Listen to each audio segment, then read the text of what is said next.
Hello everyone. Back again with film recaps. In this video, I'm going to recap one of the dark comedy films from 2014, titled Let's Kill Ward's Wife. Before we get to the storyline, I'd like to wish everyone a happy and great day. Without further ado, let's get straight to the storyline.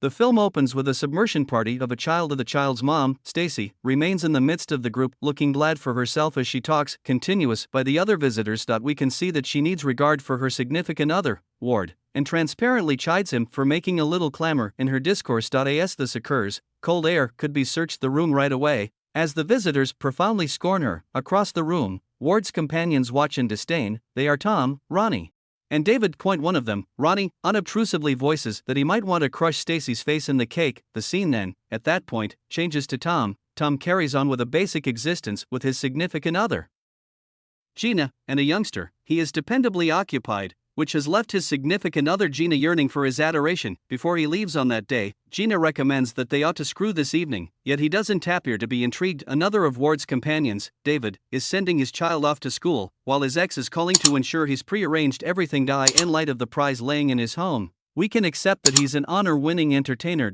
In the meantime, Ward is getting requested around by his significant other to make a sandwich run. After his significant other retreats to the house, a cop named Bruce, who is his neighbor, approaches him to say howdy.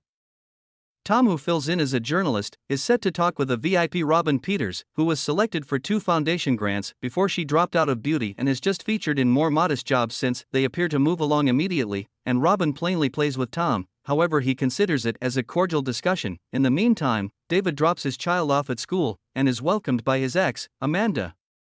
They discuss their common guardianship, and she requests David's approval to fare thee well of the youngster some time longer, and David quickly expects this is on the group that she has a date. Tom goes to his office after the meeting and transfers how the meeting went to Ward. While they speak, Ward out of nowhere gets a call from his better half, who was vexed on the grounds that Ward isn't at home to assist her take with minding of the child, regardless of the way that he's working at present. Tom then proposes that perhaps their spouses could hang out this Sunday, while Ward and the young men play golf together. However, Ward bashfully answers that he hasn't requested his better half's authorization to go yet, which bothers Tom. At the point when Ward returns home, he feels free to request Stacy's consent, yet all at once true to form, she says no, on the grounds that Sunday is Father's Day, and Ward ought to enjoy it with their child, rather than his companions. In the interim, Tom's better half, Gina, has a go at tempting him yet falls flat, as he reasons that he's drained. We jump to Sunday. The young men have accumulated at the green to play, all aside from Ward, who calls them to illuminate that he can't come,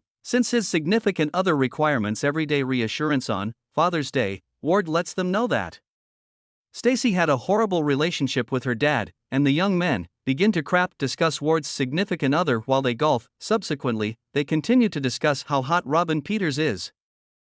And Ronnie, who is the one in particular who's not wedded, wagers that he could lay down with the big name. While they have some time off, the 3 raise about Ward's significant other once more in the amount of a domineering jerk she is. David nonchalantly recommends that they ought to most likely kill her, which makes Tom and Ronnie snicker. At the point when they begin playing golf once more, they even beginning asking themselves how they could move away with murder. Eventually, Tom gets a text from Ward and flips him off bitterly for not coming to play golf. At home, Ward is in the washroom taking a poo when his telephone dings and wakes the child up, making him cry. All of a sudden, Stacy blasts into the latrine, begins shouting at him, and tosses his telephone at him. When the young men are returning home, they're still on a similar subject of killing Ward's spouse, which makes us keep thinking about whether they're really focused on it. Simultaneously, Ward goes out to recover the mail and runs into Bruce the cop once more. This time, Bruce recommends that they ought to play golf together at some point. On the following day at work, Ward grumbles to Tom that he wished his significant other enjoyed a side interest, so when Tom returns home,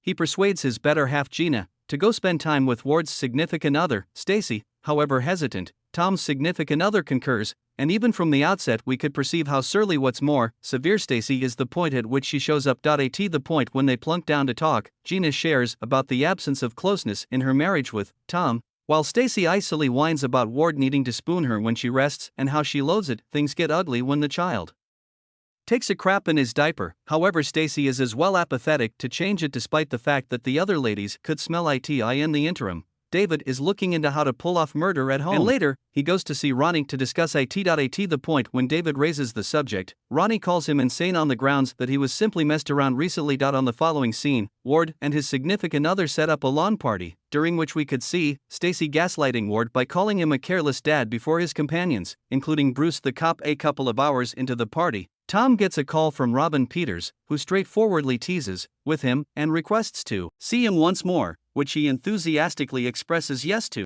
Tragically, Stacy hears this call and blames him for being a miscreant, and even goes similarly as concedes that she could have undermined Ward as of now. She even takes steps to enlighten Tom's better half Gina, and depicts Tom's significant other as idiotic. Furthermore, credulous. This irritates and unnerves Tom, so he dunks her head in the party cake, and she slips and tumbles to the ground in the wake of stepping on cake frosting, at the point when Stacy's head drains on the floor. Rather than aiding her, Tom chokes her to death. He possibly gets terrified when she passes on, and he understands what he's recently finished. Thus, he hands Ward his vehicle keys and advises him to go get a few diapers. At the point when Ward's gone, Tom shows his better half Gina and Ronnie what he's finished. While the three attempt to think of an answer, Ward gets back and sees his better half lying dead. Amusingly enough, he looks disheartened, however doesn't show a profound response. Their next game plan is to call David, who comes in bringing his ex, Amanda. Every one of them assemble in the front room, and David takes out a progression of printed articles on the most proficient method to pull off murder. Perceiving how prepared David is bewilders Ward, and inspires him to presume that his companions had arranged this. Here Tom concedes that they kidded about killing Stacy, yet never really arranged it. What happened was in fact a mishap, and the three apologize to Ward and endingly simply disregards it. Now that is far removed, David starts proposing that perhaps they ought to cut her body to pieces, make her face unrecognizable, and afterward dump the pieces in better places. Another idea is to take care of her to pigs, however they don't possess pigs. After the extensive conversation, they all return to the principal arrangement, since it appears to be the most plausible. Even Ward concurs. The arrangement is, they will reconvene tomorrow to play golf together. So everything seems typical. However, meanwhile, they're putting the body in the bath, and use Fade to clean Stacy's blood off the kitchen floor. During this cycle, Tom looks at his significant other without precedent for years die in the wake of cleaning the kitchen clean. David says that he hasn't seen Ward's child in months, since Stacy was so overprotective towards him. The gathering of companions then go visit the nursery to see Ward's child, and after seeing him everybody is by all accounts eased. They're interfered with by David, who recently recalled that they need to deplete Stacy's blood, so they return to the washroom and David peruses the guidelines. Here Ward at last discovers that Tom choked her significant other, and this appears to upset him. However, he does nothing extreme. The gathering then continues with what they set off on a mission to do. They cut the thigh, and afterwards siphon the chest to jumpstart the system. As their garments are presently brimming with blood splash, they all are compelled to strip down to their clothing, with the exception of Ronnie, who evidently goes commando. Abruptly, the doorbell rings, frightening everybody. Ward goes to respond to it, and finds his cop neighbor, Bruce, saying that he left his shades at Ward's patio. Anxious, Ward out of nowhere welcomes him to play golf tomorrow, and to return again to the terrace himself, thinking that Stacy needs harmony and calm around evening time. While Bruce goes to the terrace, David swiftly closes the blinds, yet Bruce gets an impression of him and is presently inquisitive inside the house. David reprimands Ward for welcoming a cop to go playing golf with them tomorrow. Be that as it may, understands dropping anything is past the point of no return. While the gathering strolls back to their vehicles, Bruce is unobtrusively watching with bewilderment, seeing that every one of them are half bare. At the point when Tom gets back to the house, his significant other explains to him that she comprehends the reason why he killed Stacy. Furthermore, this episode appears to unite them. In the meantime, David is on a call with his ex, and they appear to be on great conditions once more. He asks her out, and she replies with a perhaps. That night, Ward stays conscious and takes a piss on his significant other's dead body. The following morning, Ronnie seems looking unwell, as he's completely acknowledged how wrecked the entire circumstance is, yet his companions don't appear to share the feeling. They all go into the house, and Ward supports his companions by conceding that he's happy they killed his better half, since he feels more joyful at this point. After this discussion, they take care of business by covering themselves in security suits, furthermore, utilizing power devices to slash up the body. Contrastingly, Ronnie is playing with the children in the front room while the grim activity happen. Once they're finished, they take a cigarette break, and David energetically shares about how he and his ex could fix their relationship, to which his companions express their help. A short time later, they heap the cleaved up pieces into plastic sacks and toss them in each of their vehicles. The arrangement is to dump the body in irregular spots, then, at that point, go playing golf, and afterward what Ward should do at the point when he gets back is to call the police to report his better half absent. Interfering with them is Bruce, who offers Ward to ride together to the fairway. Ward ungracefully says okay, however reasons that he should get 2 or 3 things done before he heads to the green, so Bruce voices his comprehension, and allows the gathering to drive off. However, unbeknownst to them, Bruce promptly tails them with his vehicle. When they leave, Ronnie shows up in the center of an abandoned field, and dismally digs an opening to dump 2 plastic packs. In the meantime, David heads to a burial ground, and tosses the 2 plastic sacks into an open grave. We presently see Tom, who selected to lay down with his significant other, rather than searching for a spot to dump the body parts right away. He then gets a call from David, who is calling to check in the event that Tom has Stacy's head, since, supposing that he does, he wants to distort the face first prior to unloading it. Fortunately, Tom doesn't. The following individual David calls is Ronnie, who is crying by his vehicle out of responsibility, as Ronnie is uncertain regardless of whether he has the head. David requests that he check, and as it ends up, he does. At the point when David tells him to cut directly, Ronnie is more than hesitant, which powers David to come and follow through with the task.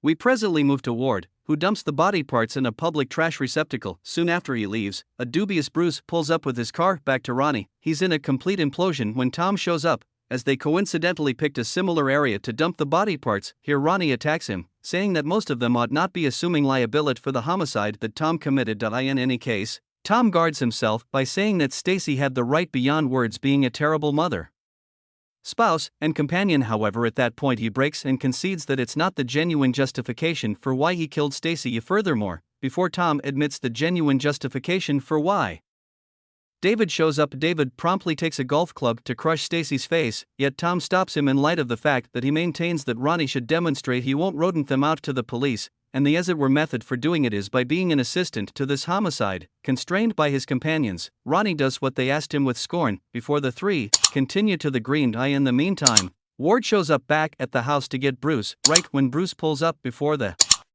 house, Bruce says that they have an issue, prior to delivering once again from dark plastic sacks out of his trunk, and begins to open one of them. Be that as it may, it just so happens, the sacks contain only waste from Ward's party a few days ago. What's more, Bruce admonishes him for unloading his rubbish in someone else's canister. Befuddled yet feeling better, Ward and Bruce continue to the fairway. After they show up, Ward pulls David to the side to let him know what simply occurred, and David gladly admits that he knew how Bruce could have been dubious since the prior night. He purposely filled Ward's trash containers with party rubbish rather than body parts, just in the event that the official got him. To improve the arrangement, Bruce abruptly yells at Ward, saying that Ward's telephone is ringing since Stacy is calling him.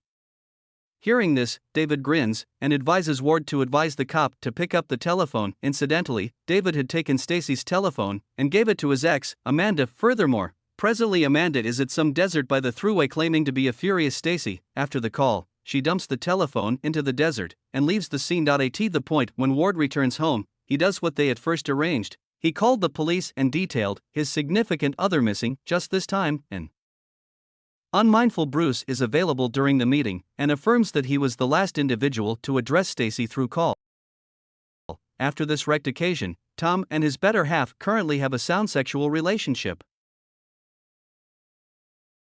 David goes hitting the fairway with Amanda and his little girl, and Ronnie scored a date with Robin Peters on account of Tom's assistance. Before the film closes, we can see that Ward has continued on with his own personal business without a domineering jerk to boss him around any longer. Thanks to watching this video. Subscribe for more video and like if you enjoy. Also add your comment. Bye bye, see you tomorrow.